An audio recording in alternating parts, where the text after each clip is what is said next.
The devastating flood that just swept through Yunnan province, China, has turned once bustling streets into a vast ocean of water.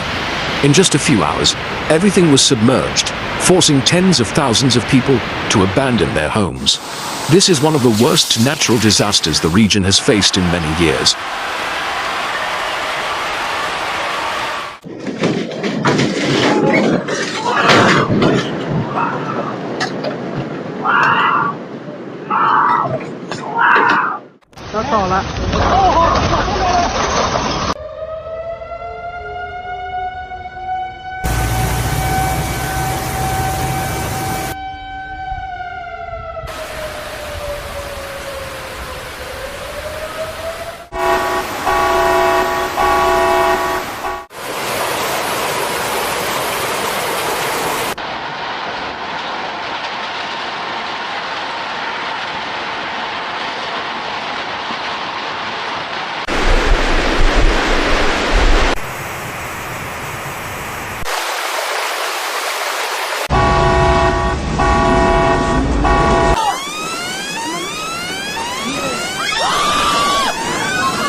China. In the steep valleys and mountain towns of the province, a sudden surge of rain sent torrents crashing through rivers and dry gullies, turning them into violent channels of mud and rock. Villages clinging to the slopes were left cut off as roads cracked apart. Slopes gave way, and walls of debris swept across paths and courtyards.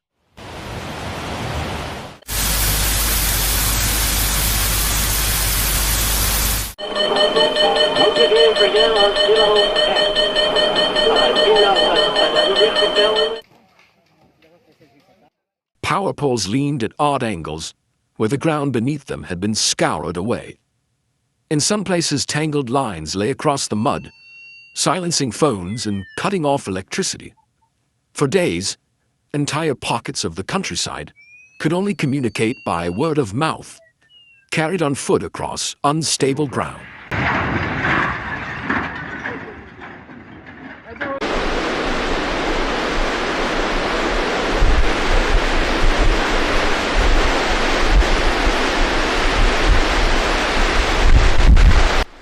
Fields that once stepped neatly down the hillsides and terraces are now broken. The soil stripped bare or buried beneath layers of silt and stone. The channels that fed them, small irrigation ditches and hand-built conduits, are split open or clogged with rubble.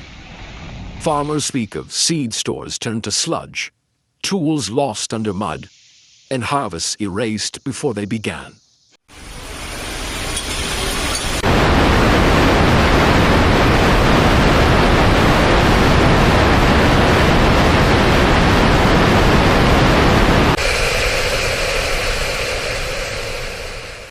Low-lying neighborhoods in rural towns fared little better. Houses were filled chest-high with mud, their furniture and possessions half submerged.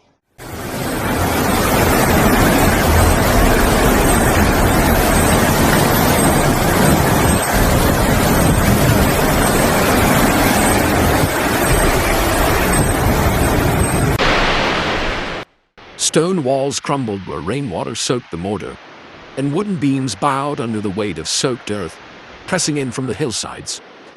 In the narrow lanes, heaps of broken doors and water-warped timber mark, where homes must be gutted before anyone can return.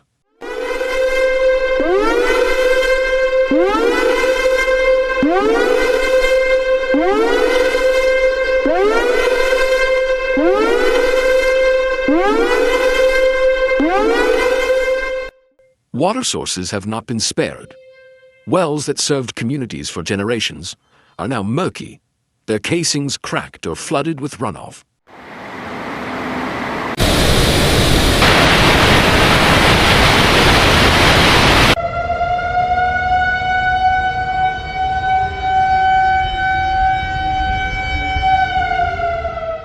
In some villages, People walk long distances to reach cleaner supplies, often carrying what they can in plastic buckets or improvised containers.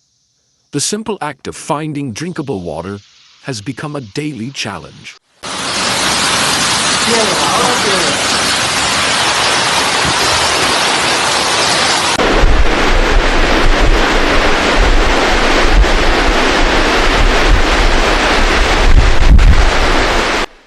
The roads that tied these areas to the rest of the province are a patchwork of collapse and blockage. Bridges are stranded mid-span where their approach is washed away, and asphalt hangs like torn cloth over empty space where floodwater gouged the soil beneath. Emergency crews have to carve new routes or haul supplies on foot where machinery can't reach.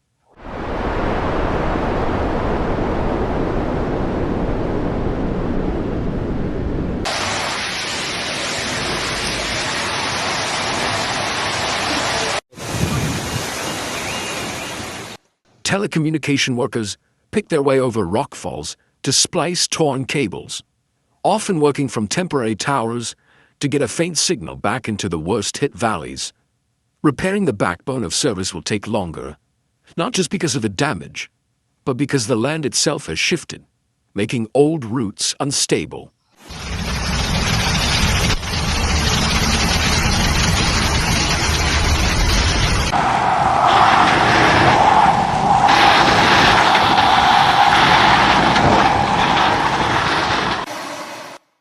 In the high catchments, creeks that usually trickle in late summer turned into roaring brown floods. They carried down boulders, uprooted trees, and enough loose earth to redraw the map of riverbeds. In some places, the channels have cut deeper than anyone remembers, leaving sheer banks and unstable overhangs that threaten further collapse.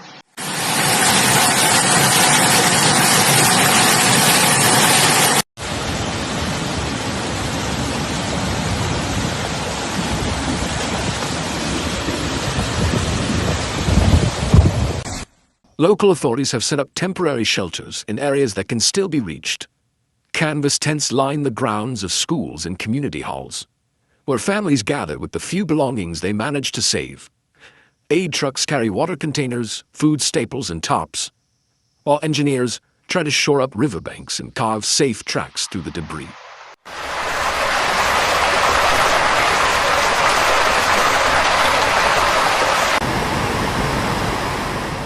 The destruction is more than physical. These valleys depend on the steady rhythm of planting and harvest, on goods moving to market and supplies coming in. With fields ruined and roads gone, entire livelihoods hang in limbo. Rebuilding will mean replacing not just structures, but the systems that tie them together. Water networks, access roads, drainage channels, all rebuilt stronger to stand against the next surge. Recovery will demand patience and resources. Slopes must be anchored, bridges reinforced, and drainage redesigned to carry away sudden downpours without tearing through farmland. For now, the work is urgent and unending, but in the hills of Gansu, where the floodwater carved deep scars, the push to rebuild has already begun. Don't miss the most real, breathtaking footage of nature's power. Hit subscribe to LT Flood Disaster now, and turn on the notification bell, iFeed, to stay updated with the latest stories, images, and alerts about floods around the globe. LT Flood Disaster. See it, understand it, be ready.